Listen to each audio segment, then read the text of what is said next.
Hi, this is Dr. Scott Young, and today we're going to talk about FDR, some of his policies, and how it's actually influenced where we are today. Coming right up.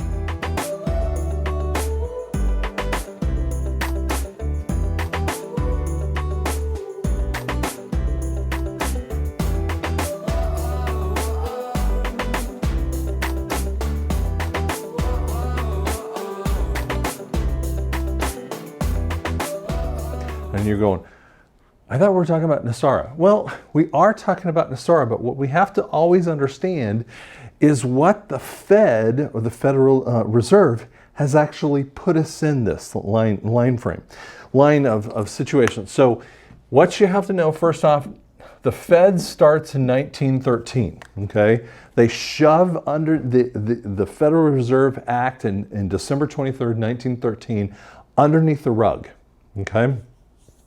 And they had, now what's interesting is that some of my problems with this whole situation in the cabal is the Fed, excuse me, wrote wrong there.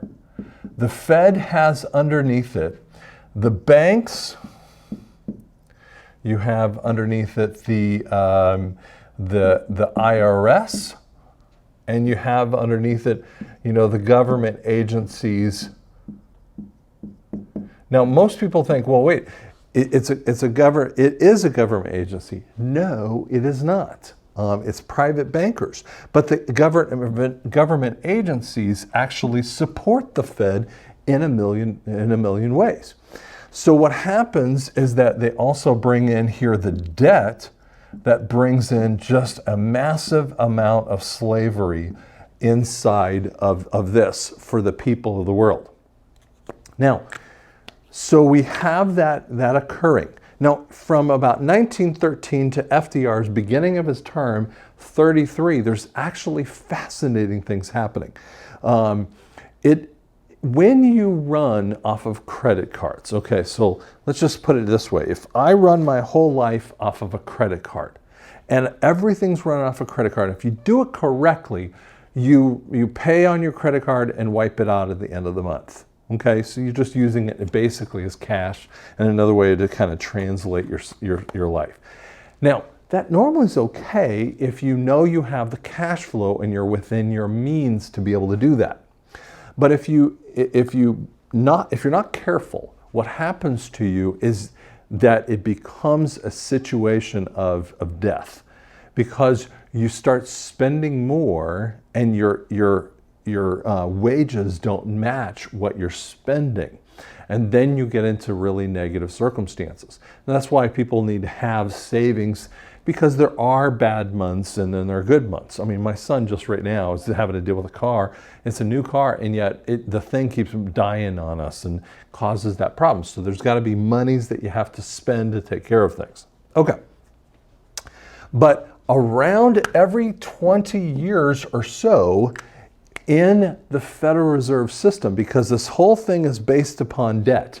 The fiat currency is a debt currency.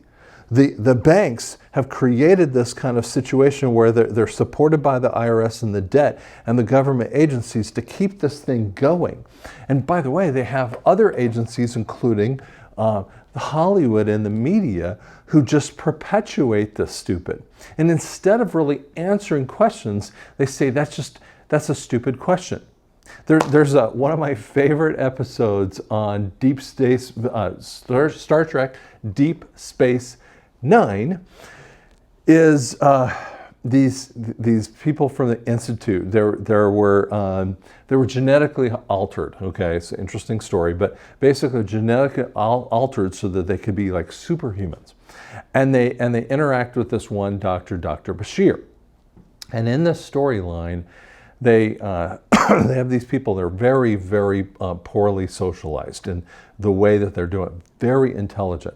The second time they come back onto the ship, they actually walk around, and this one guy, the favorite character, Patrick, he goes, "That's a stupid question." And he's trying to mimic an admiral, and he said that just got him through a whole bunch of different things. And he just kept saying that instead of answering, challenges, he would just say, "That's a stupid question."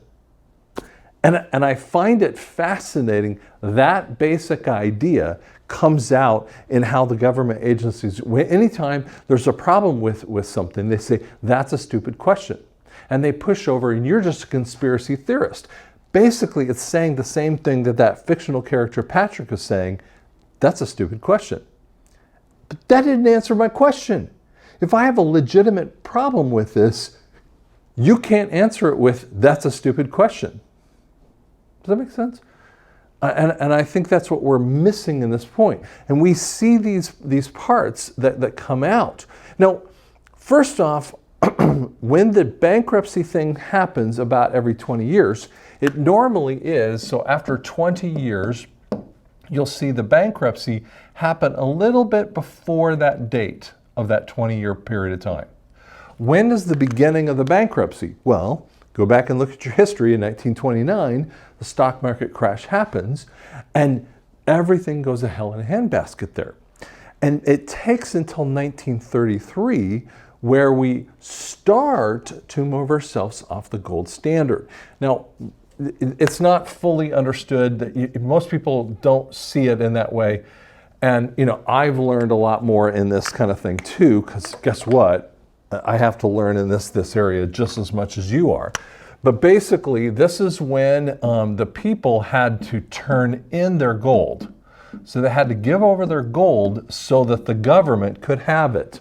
And frankly, it was the banks who would have that gold.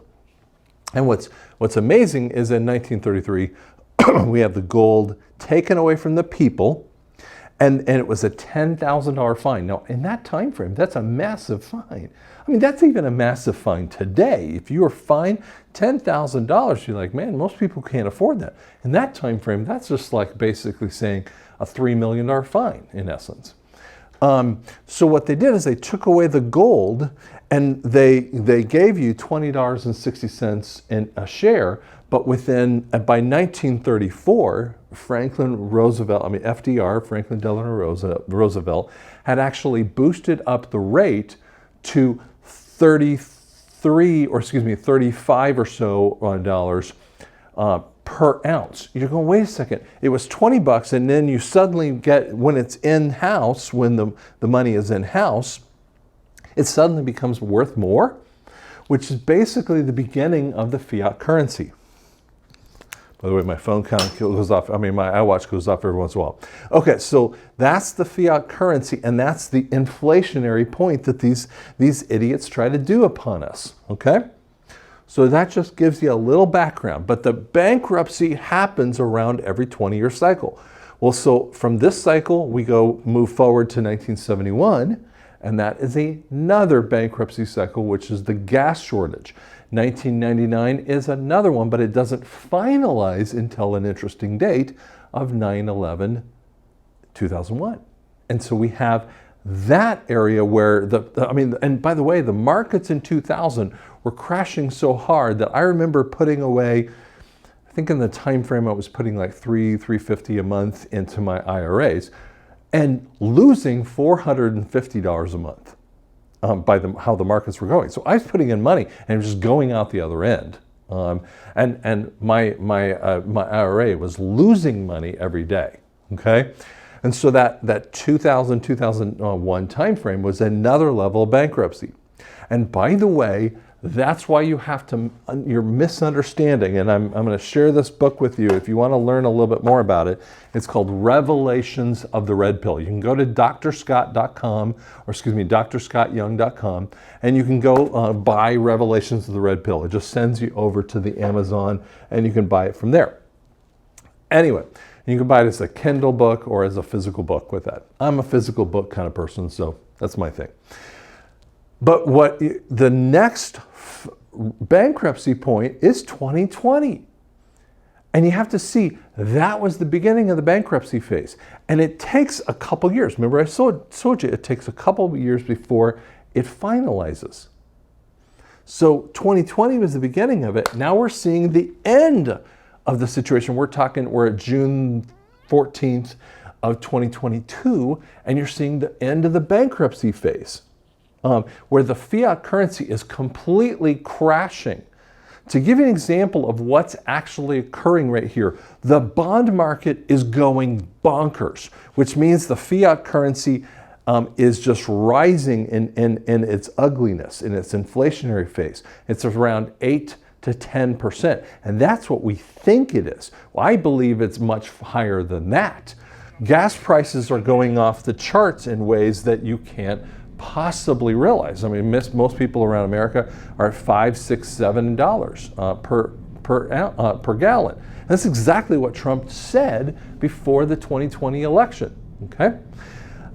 Then we have phases of I said eggs are up 32%. Normal groceries are up 11%. You know, this is part of the end of the fiat currency because we have to kill it. This is why NESARA is the only answer. The Great Reset is not the answer. Trump already killed it beforehand. And you'll learn that if you want to read it a little bit more about Revelations of the Red Pill. Okay, that's a little background. But I want to show you how actually what FDR did is to set us up in this realm. So let me kind of erase a few things here. So when FDR gets into office, we are in a massive crisis of office. I mean, everything's going to hell in a handbasket. Every time we're looking around, we can't figure out how we're actually going to fix this thing. So what he does is he creates a type of socialism, but he clouds it in the ability to revive the nation. So I'm going to just give you a brief reading of just some of these, and you're going to see the time frame.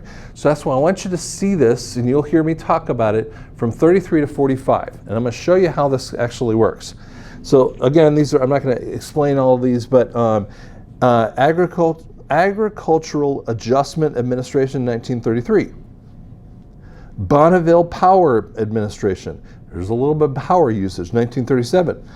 Civil Aeronautics Air Authority, or it was actually what would be the early progenitor of the FAA, the Federal Aviation Administration. You know, when there's a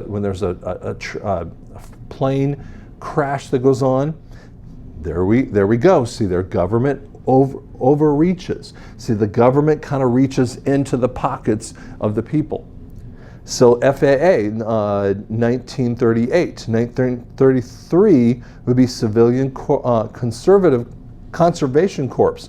So now we have, you know, people getting to work under the government dollar. So they're just working, they're doing public works issues.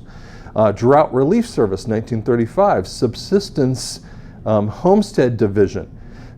Oh, this is crazy. Subsistence Homestead Division is basically a way that they are going to give you money, but they don't just give it money for free. They're taking from you in that way. So they had ownership in those areas.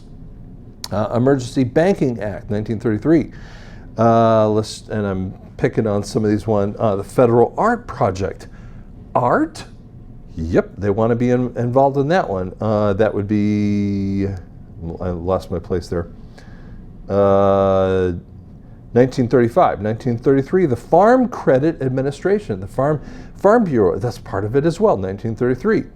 The FCC, Federal Communications Commission, 1934.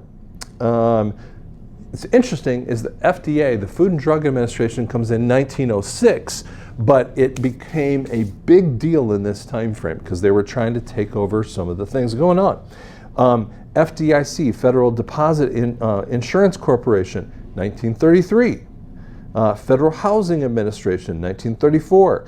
1938 would be Fair Labor and Standards Act. So I'm just, I'm going to skip over a few of these here. Let's see here. United States Housing Authority, 37, 36 would be a United States Maritime Commission. Works Progress Administration, 1935. So we're talking about a lot of these back-end agencies, and they were financial vehicles of the back-end agencies. So what's happening in here is the government is getting into private ownership. And see, we think, the government was, and this is when you learn about this, you think that the government is just trying to help you out. Well, you're realizing right now is they're never about helping you out. When the government helps you out, no one just gives you money for free. You don't just walk up and get a $20 bill. And if they give you a $20 bill, part of the thing with socialism that leads directly to communism, that's why when you hear these idiot democratic socialists, they're lying through their teeth because they don't know anything. Either they don't know anything about it, or they're lying to you. And it's normally like the AOC idiots who tell you, this is a good thing, or Bernie, Sanders idiots.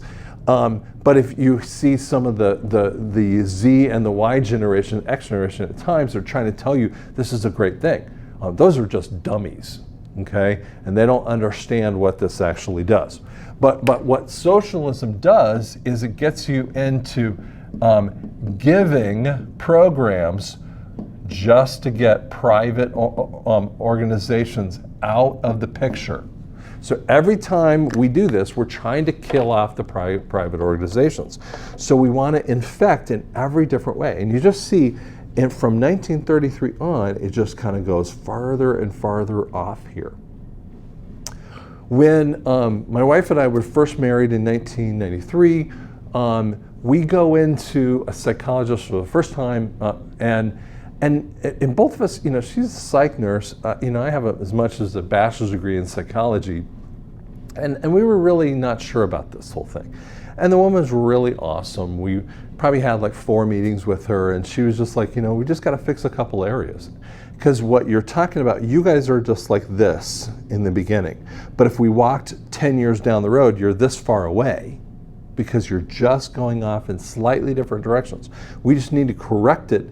And it's real easy correction in the beginning. But if we go right here, this is divorce. This is why people run into divorce. And we're like, oh, wow. So we work to fix those kinds of things.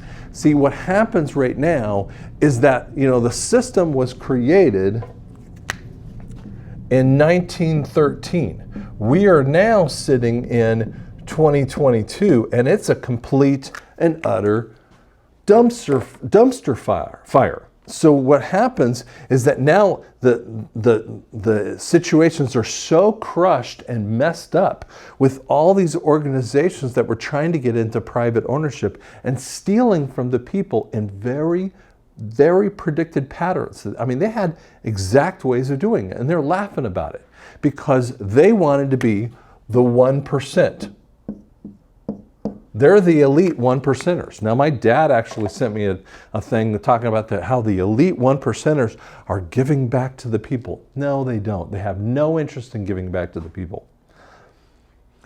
What we see in NESARA is actually there are a group of people. Now, those are the white hats that you would talk about. They actually have these funds called the Saint Germain funds and other ones. But Saint Germain fund is also to wipe out the debts and wipe out this whole system because you got to kill this all. All this stuff is the grossness of this. So where we're sitting today, and you're seeing this in several levels. Let me kind of go backward here over this. But right now we have, the J6 stuff and all the other crazy things that are happening. And we have these agencies right here. And many others that are supporting the cabal. And so all of these little 3-letter agencies are built in, we have NSA and all these other ones that are trying to help the cabal's things. But what that is the 1%ers. So they have set themselves up to be the policy creators. And by the way, Volcker, the Fed chairman back in the 80s, actually stated when Reagan was coming into office, because he was in there with Carter, and then he comes into office, and actually Reagan lets him kind of stay in office, and he says, "I care not who makes the policies. That's our job." He basically said they can write whatever they want to write. We're going to do it our way. We don't care what they think in that way. And the reality is that if they're going to be opposite of this group of people, then you're not going to get any play. That's why they hate Trump so much. Because what he was doing is canceling these agencies in different ways. Now, who's the first one to ever do this? JFK. JFK comes in and he says, I'm going to break the CIA up into 1,000 pieces. This is 6 months before he is shot in Dallas. And he's not just shot by one lone gunman. See, that's the conspiracy theory. You're stupid to think that way. That's what they push out at you. But what was the reality is it was a killing field. It was made to be a killing field. And by the way, Poppy Bush was there. And he was the one driving the ship on this. But it's because these agencies were threatened and these guys said, you are going to fix this for us, okay? And so when we're in a bankruptcy phase, to realize backward here, so I'm going to kind of rewrite this again. What was happening in FDR's time frame is that he was building out the vehicles of these agencies. Now, the CIA doesn't actually exist until after World War II. What is it called beforehand? It was called the OSS, okay? Strategic Services. And so what happens is that the OSS occurs, and then after World War II, we see the creation of that. And by the way, the British had their MI6 that really wasn't there. It was sort of there, but not really fully in place. The MI6 goes crazy after World War II. And so is the creation, this is in 47, but so is the creation of that. Now, what's interesting is the FBI actually had been around before, it's definitely before FDR, but it started to like change its format and they started to do really gross things. And you realize some of this stuff is just a little bit, and it's not the people that worked for them. We're not talking about the low-level one. It's the higher policy situations. So these guys they were building out the process of doing this. And so when you go back and you look at the agencies and you think that they're not really nefarious in their nature, you go NASA, National Aeronautics Space Administration. Well, they're a good thing. Wait a second. I want you to go backward here for a second. And I'm going to bring that one up here in just a little bit. The NASA doesn't happen until 1958. But we have, but there's some other things that kind of come in here. NASA doesn't come out until 1958. Oops, sorry, NASA, because, the technology wasn't there.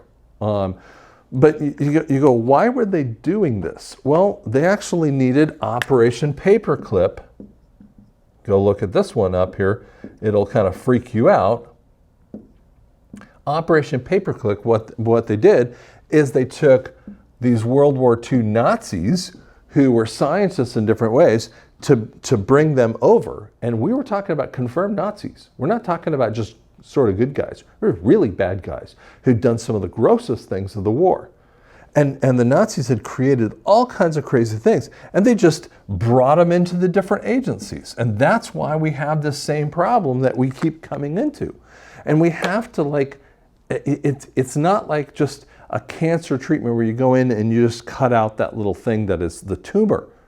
We have to flush the whole system out, and we got to do this, and we're going to be seeing a lot of this stuff in a very near future. It'll come from the EBS, but after the EBS occurs, you're going to start seeing all of these things basically die on the vine. They don't need to exist for us to accomplish the goals. There are approximately, if you go listen to David Straight, who has some amazing information. Every time I watch him, it's like he's teaching from a fire hose. Now, people actually say that about me when I get into this kind of stuff, or especially when I talk about my end time series. But It's a lot of information that you haven't really experienced. And I have to really say, when you look up David Straight, you'll see him. Now, David Straight's actually talking about NESARA, but he's talking about it from the sovereign level of taking your own sovereignty back. Well, that's what the military's whole goal is to give back the sovereignty of the people, because socialism is the way of socialism is out there to enslave the people. The socialism, communism stuff. Whereas a constitutional republic is about giving freedom to the people. And NESARA is right under this kind of point. Whereas the Great Reset is set up over here. So they are on two different sides of the fence. They hate each other. Great Reset and NESARA, not the same thing. And when I have people tell me all the time, they go, yeah, it is. No, they're not, because the Great Reset is all about socialism and enslavement and getting you in deeper and deeper levels of debt. And they would just kind of make these things go farther. And you go, how is it not? And I had a guy just today say, yeah, this is the greatest time to bring the Great Reset. No, it's already killed it. The only thing left here is NESARA, and we're just digging out the levels of the cabal to break this stuff up. But unfortunately, one of my favorite presidents was exactly in the realm of doing this kind of stuff. Now, to some extent, you know, we have people that are deep inside of these banking families. Then you'll find, as you'll see some of these levels. I mean, Bush and Poppy Bush and George W. Bush, his son, the least hardworking president you've ever seen, versus his father, who is a real hardworking president with that. Both of them are deep in the cabal. They're under Joseph Bush, who actually brings on Nixon. And he had propped up JFK. They're on both sides of the fence. Don't think that they're Democrat or Republican. We have to break this whole cycle. We have to be on a patriot level thing. So we have to be on the constitutional republic. So when all of this stuff dies, and you see the death of this kind of stuff, and this stuff here is gone, what we have to say is another level of it comes. I always say, listen, the next party that comes in is just going to be the Patriot Party. And that's it. And you're going to be able to vote for different people in the party of patriots. And basically, they're all the American people. So one person might want to do this, another person might want to do that, another person might want to do, you know, this thing, or, you know, they have different things that they want to accomplish. And frankly, we need all of it to be rebuilt. Whether as one patriot's going to, and if she gets voted in, she's trying to do roads, and he's trying to do education, and this guy's trying to do, you know, we need to have a policing agency. We need to fix some of that. We're going to need all of these things in different ways, and we'll need them in different time frames, and they'll have a two-term span to accomplish that in that particular agency.